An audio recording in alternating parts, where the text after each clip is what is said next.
You are Locked On Rays, your daily Tampa Bay Rays podcast. Part of the Locked On Podcast Network, your team every day. Welcome into Locked On Rays, your daily podcast covering everything Tampa Bay Rays. From game analysis to player interviews, we've got you covered with all the latest news and insights. My name is Kevin Weiss. I'm Ulises Sambrano. It's your boy, Evan Closky. Back again, and we appreciate it, bringing you expert analysis and passionate discussions about our beloved Rays. Whether you're a diehard fan who vividly remembers Longo's game 162 just like us, or you remember the early Devil Ray days of Wade Boggs or Carl Crawford, we're here to break down every play, every trade, every milestone. In fact, this is our 6th season covering the Rays daily. And every season they've gone to the playoffs. Maybe this year, 3% chance. In the meantime, grab your favorite Rays gear, settle in, subscribe to our Locked On Rays YouTube channel and other podcast platforms. You can also find us on the X and Instagram at Locked On Rays. Today's episode is brought to you by Game Time. Download the Game Time app, create an account, and use code LOCKEDONMLB for $20 off your first purchase. Terms do apply. All right, Evan, as we are recording here in real time, the Rays have played 2 games against the Athletics, 18 innings against the Athletics, and they've boarded 1 run across all those innings. It was a good run. We have reached a new low here. Monday's game, 2 hits, 0 for 6 with runners in scoring position. Really nothing doing but a quality start from Taj Bradley. Tuesday's game, thank God for Shane Baz. 3 hits, 1 walk, 0 for 2 with runners in scoring position. I guess if I'm going to try to uplift the Rays, I'll say, hey, they did so much damage against the Diamondbacks, had the extra inning game against the Diamondbacks. They were just worn out, and they had to go cross-country, West Coast, and they're dealing with some bumps and bruises, and that's why the offense is struggling, among other reasons. Yeah, I mean, I think the first night, it's always fair to kind of do that. You have no off day. You're traveling across the country, adjusting, and not to mention facing a dude who pumps 100 for 5 straight innings. You know, that guy, I understand a lot of people look at his ERA and say this guy is trash, but a lot of the ERA issues were A, from April, May, and B, because he had no control. And you saw the Rays enter that game, and they were just like, we're going to just wait until 2 strikes because this guy can't throw anything over the plate. And it was working for a little bit, but he found the zone enough to the point where they had to swing, which was a problem. So that guy's nasty. He's nastier than his line looks. So whatever, you write that one off, happens, okay. You know, and that's, again, coming off of the Arizona series you mentioned where it was 3 straight games of 10 hits, of at least 10 hits. So then you go into Tuesday and you're like, this will, be a little bit of a better situation. Nope. I think what there are 5 hits up to this point, 5 hits in the series. And I think Yandy has 3 of them. I think Josh Lowe has the other one.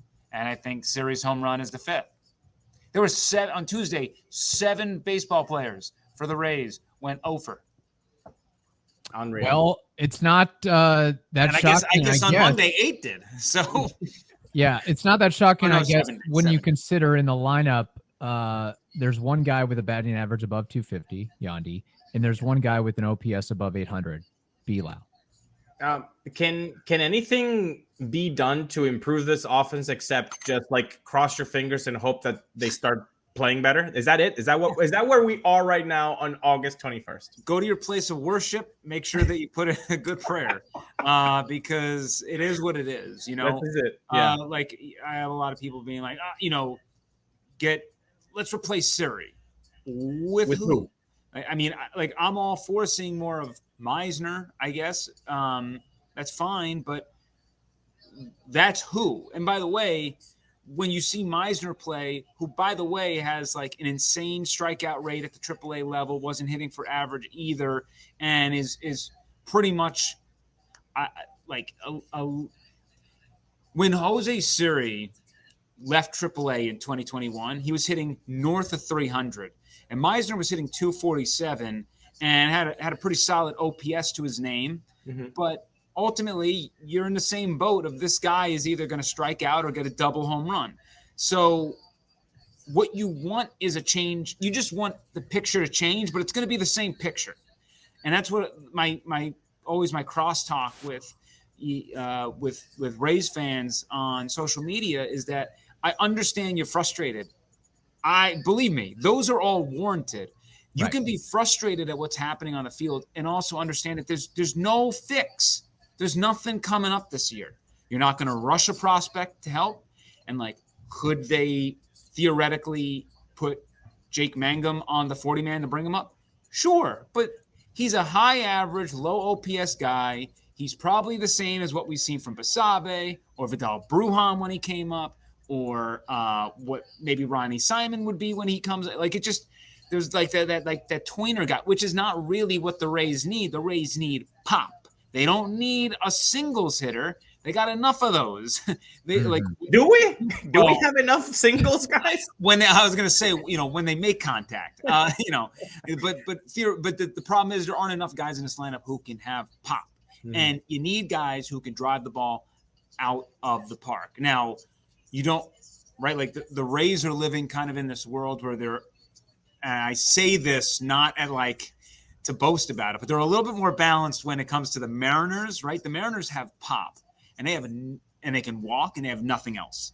They literally cannot hit the ball unless it's out of the ballpark. So there needs to be a middle ground. And the Rays are a little bit further ahead than the Mariners, not by much, but they're a little bit better than that. They just don't have that pop. And so that's what hopefully over time, when you have Bilao and Caminero and hopefully, Siri can get on a little run here and pop a few out.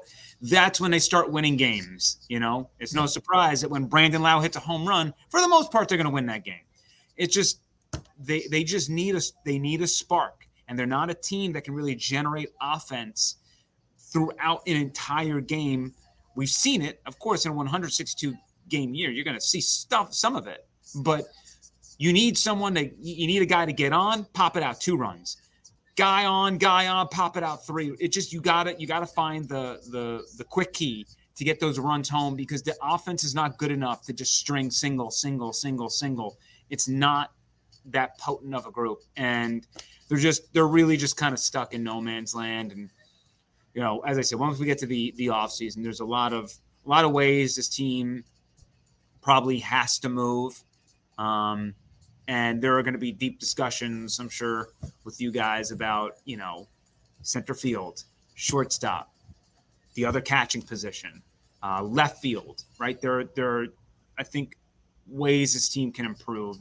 But at this point in the year, I don't think there's much help in Durham outside of maybe Jonathan Aranda, who just inserted himself back into the lineup in Durham as of this recording on Wednesday. And he could probably find himself maybe back with the team to try to give him a month of that back. Tonal is the world's smartest and most effective strength training system that helps get you stronger. Powered by AI, Tonal learns with every rep so it can deliver workouts personalized just for you. Tonal actually learns from your movement and provides suggested weight recommendations for every move with detailed progress reports as well. They even create personalized program and workout suggestions or recommendations based on your individual goals.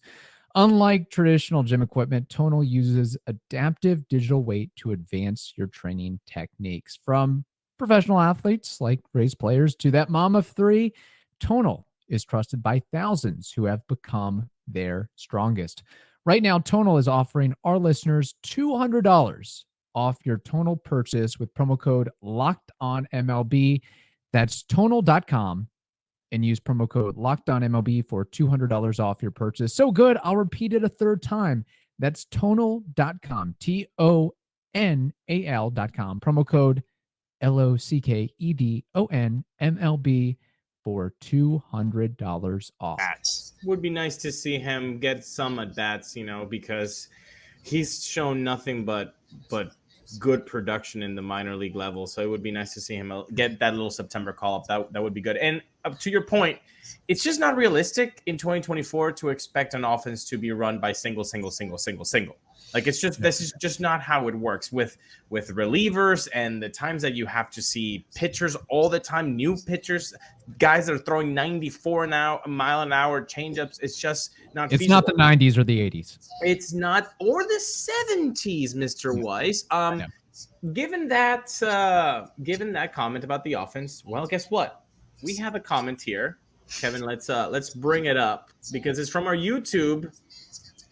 Here we go. So if you're on YouTube, you can see it. If you're not, let's read it for you. Kevin, I'm going to read the first part.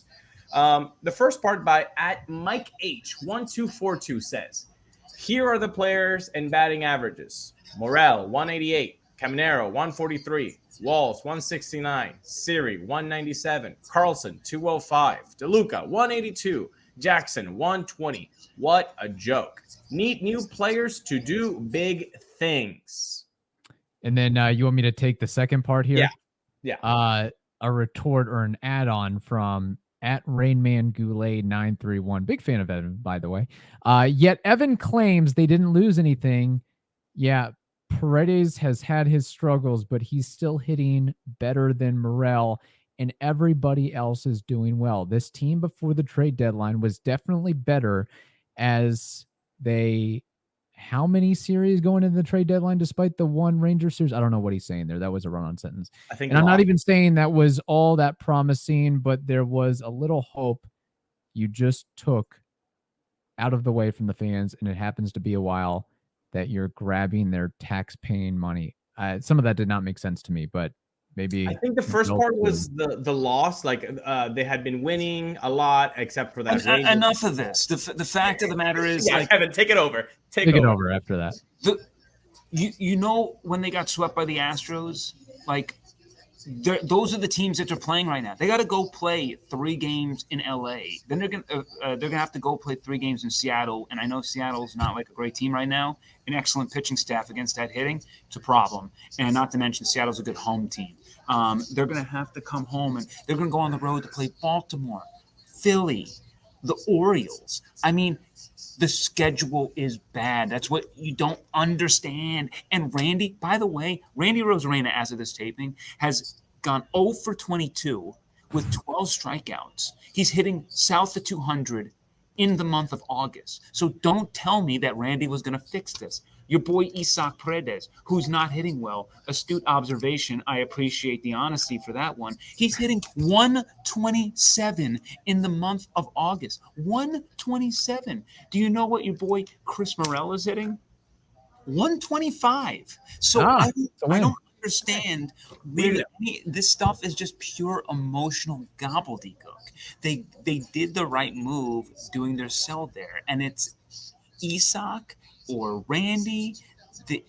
I think for a portion there, after the trade deadline for a week or two, Randy would have helped this team for sure. They definitely missed that another body in the middle of this lineup. Certainly somebody who can at least, not in this current Randy stretch, but was getting doubles and his OPS was rising. He got his average up to 222. I see like Dylan Carlson's average 205. That's not what Dylan Carlson's hitting with the Rays. He's hitting 286 in the month of August with the Rays. I understand the Taylor Walls thing. You can go listen to podcasts, Locked on Rays, from 2 years ago. We had Taylor Walls discussions, right?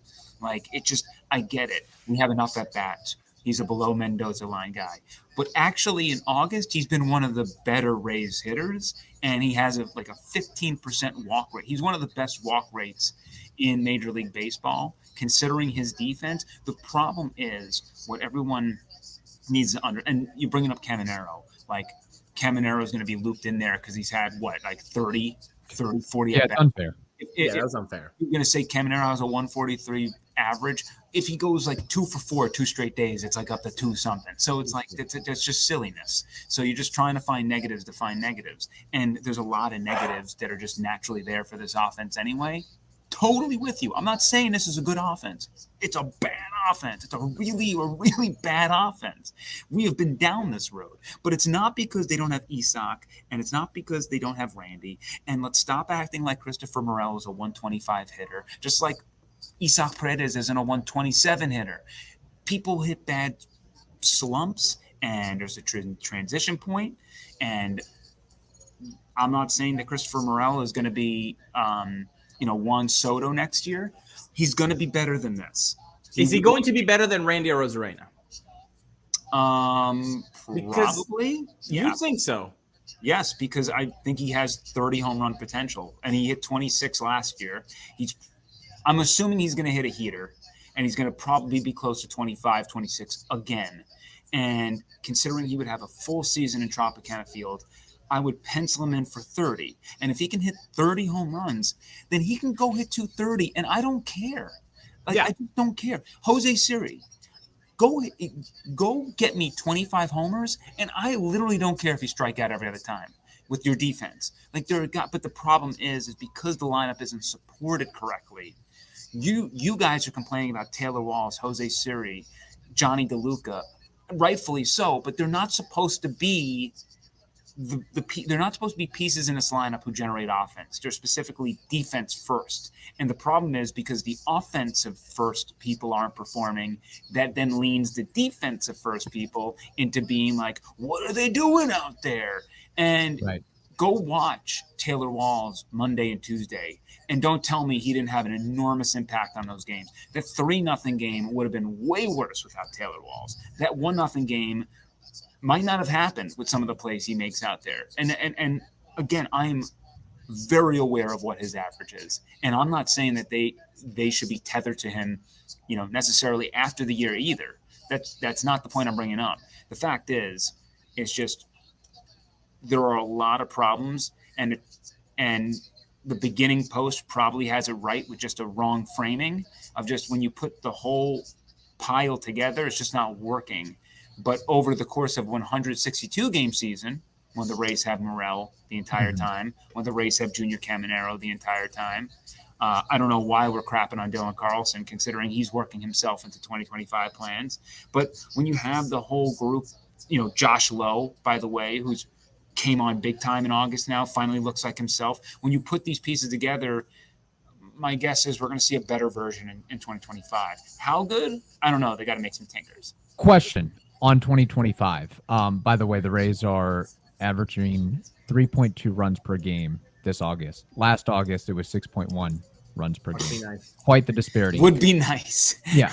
Now, 2025, boosting the offense, because I don't think Cam Meisner is the answer. I really don't think Jonathan Aranda is the answer. I really don't think Curtis Mead is the answer. Is it going out and getting a big fish or somewhat of a big fish? I saw an article on MLB.com. Some of the biggest free agents on playoff teams right now. You've got Matt Chapman. You've got Anthony Santander, who's got a million homers this season, literally. Alex Bregman, Pete Alonso, something in that ilk that the Rays have to acquire or get creative with a couple trades here and there. Before you answer that, I want to tag on another one on that because it's the same kind of feel. You're saying a lot of these defensive guys have been put on the spotlight because the offensive first guys have not performed. I know it's almost blasphemy in Tampa Bay Rays fandom to say anything bad about the front office or even something neutral. It's like, oh, how dare you? But is it somewhat kind of bad roster construction that if one or two guys just fail, then you're just going to see the most dreadful offense for 162 games? I think recently, fairly when you brought me on, I think there's plenty of reasons to be objectively critical of the front office. And certainly I see the bigger picture and I present that argument out there. That doesn't necessarily mean that sometimes I agree with it. I voice some disagreements plenty of times. And Eric Neander even said as much at the trade deadline that it didn't make much sense to double down on the roster construction. Obviously, he did some miscalculations to where they are. He owned that.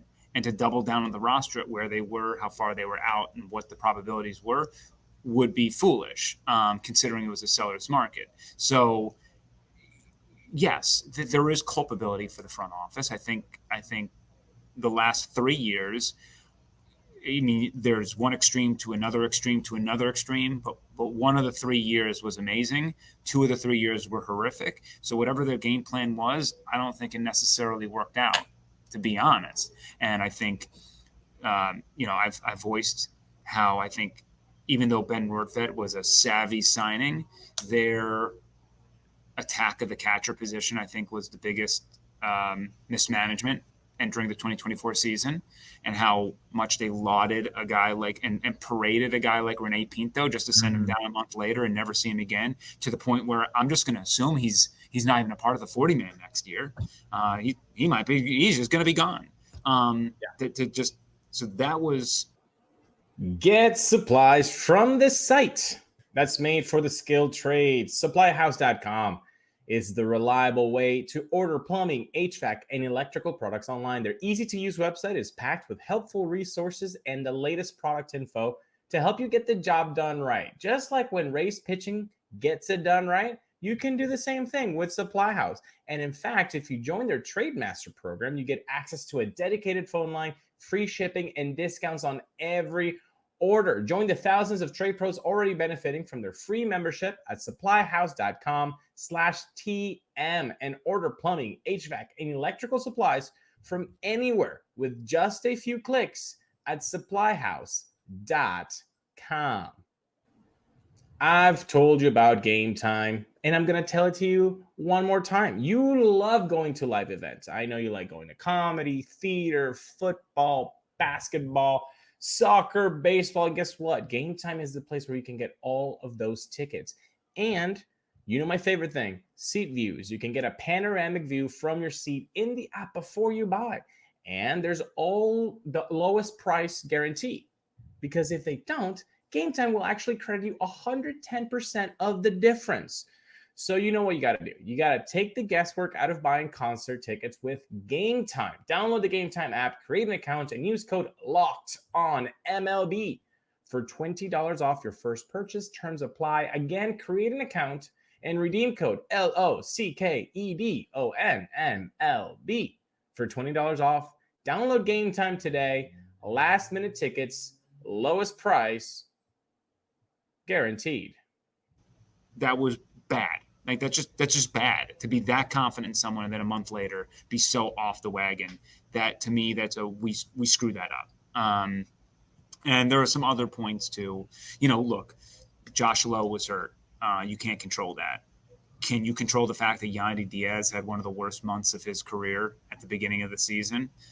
No. Can you control the fact that Randy Arozarena had 2 of the worst months of his career back-to-back at the beginning of the season and just hit a wall, or fell off a cliff? No. And then all the fans complain about, guys like Randy not hitting, but it's like, that's what happens when you hold on to people a little bit longer than you should, right? You start getting a lesser version of what they are. And do I think Randy is this bad? No. I can see him next year being right back in the saddle and hitting 250, 260 and being the guy that we all know. It's hard to recover from a crater of 2 months.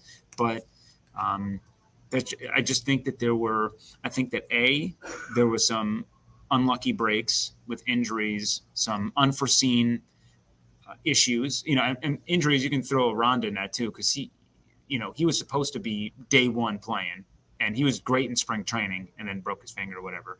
There were some unforeseen results. Yandy and Randy, and Josh and Brandon, just your whole offensive arsenal was nowhere to be found. And there's a logjam, and that's my biggest kind of issue with the construction of the Rays in general. Is they oftentimes find themselves logjammed with talent to the point where you don't often get to see them enough. You got the next shiny toy coming up, or you can't break in this person, and you got to trade them. It just, it's tough. I mean, it's a good problem to have, but the problem is like, some of the windows on these guys are so small that if they get injured, you leave yourself no wiggle room. Like Aranda's day is come and gone, it feels like. And it's like, I still don't know what Aranda is. And I want to know that answer. I've been talking about this guy for like 4 years and he hasn't done anything. And that's the thing. And now it's like, are you really going to keep an offensive first lefty who probably is your DH, can't play much defense out there. And I don't know if he's got the world's greatest pop. So he's kind of like, are you really going to keep a lefty version of Harold Ramirez? That's like what it feels like. And there's no proof that Arondo's going to hit north of 300, where Harold, at least we knew against lefties, was probably going to be north of 300. So, if they don't give guys like that an option, doesn't Kevin kind of have a point of like, well, if you're not even giving your in-house guys an option, maybe you have to go look elsewhere for the free agent market? Yes and no. I think that they got to be in the short, again, for the logjam reasons that I mentioned. They should not be hunkering down on a big contract. It just seems foolish. You're going to have Carson Williams up. You're going to have Chandler Simpson, eventually Xavier Isaac, Braden Taylor, Trey Morgan. I mean, these are all guys who are highly touted, and not all of them are going to work out, by the way, right? Because we said that about so many other prospects who have not worked out. Correct, but then there's the Wander Francos, right? There's Josh Lowe is a he's coming around again. I attribute a lot of this year to really no spring training, a couple of injuries, screwed up his timing, and it seems like he's finally back to being himself. But there are examples. It certainly there are more examples of pitching success than hitting success. I would argue that most franchises out there, that's the way it is. It's just there's more quantity with pitching than there is with hitting. Hitting is so much harder than pitching this day and age with what's coming in. So that's just like an everywhere problem. So I think what they've done at this deadline, which I understand, is that they've filled up the organization with a bunch of talent. Someone has to emerge, right? Someone out of these numbers have to emerge. But ultimately, you don't want to, like Pete Alonso you mentioned. What are you going to hunker? Pete Alonso isn't going to sign for a year, right? So you're going to hunker yourself down into an aging first baseman who's probably going to be a DH, to where you have one of the, a top 50 prospect who's a first baseman only. You're going to block him. Like, what are you going to do with him? Were you just going to flush money down the toilet when Pete gets old? Like, I think that they need to be looking at guys. There were a lot of contracts signed this offseason that were like 1+1, either player or team option, whatever it might be. And I think that's what they probably need to do next year. And I think I mentioned it before, where they've typically done the 1-year deals for a pitcher and signed them to like $10, $12 million, $8 to $12 million in that range, whatever. They probably should do that for a hitter, and maybe with their books the way that they're pretty light right now, they might be able to give a hitter, $18 to $20 million for a year, maybe a year +1. I just don't know who that would be. I'm a little, like you mentioned, Santander. No way he replicates this season again. Zero way. So entering next year you're getting a lesser version. Now, is that lesser version still 30 home runs? Yes. I'm taking that. So that's what I'm saying. But you're also paying for the 40 to 45 he's hitting this year. And is there going to be another team that gives him multi-years? I don't know. Probably. So, you're playing that market too. And I'm not of the belief that the Rays should be sinking long-term money into any of the guys mentioned. I would argue that Santander is probably like the best option. If you can get maybe a 2-year deal, you can move low to left, put Santander in right, and or DH, whatever you want to do, and add some beef to that lineup. But if somebody wants to come over the top of them, I'm not going to blame the Rays for like offering a $40 million 2-year deal with an option to get out for some, whatever it might be. We can kind of get to that, but yes, I think left field or right field, whatever the corner outfield position, is a huge area of improvement of where they can put some pop, and they can also not worry as much about defense, which is why you have to have the debates of, are you going to move Morel out there? Are you going to keep him at second base? If you keep him at second base, are you going to move Brandon the first and trade Yandy for a need elsewhere? Like, there's a whole ripple down effect of all these moves. And that's why it's, you got to go, like, we got to sink our teeth into one path and then have another episode and sink our teeth into a different path and go through all that. Yeah. It's going to be a fun off season. And we got to let people know where they can find more of your work, Evan. So where can they find that? At Closky, WTSP, on the X, formerly known as Twitter. I will respond to 99% of you. If you are a jerk, be warned. You could get muted. You could get blocked. That's on you, not on me. But also 10tampabay.com, 10 Tampa Bay Plus, our YouTube page at 10 Tampa Bay. You can go check out all of our stuff that we're cooking up right now. We will start premiering The Blitz, a Bucks preview show every week. We'll have a preseason episode on September 1st, and then every Saturday on 10 Tampa Bay Plus, and then every Sunday on 10 Tampa Bay we'll air that. So we're getting right into the beginning of football season, the end of baseball season, the beginning of hockey season. So we're back, baby. Yes. Good stuff. Friday's episode, we have more of Evan Closky, so stay tuned for that.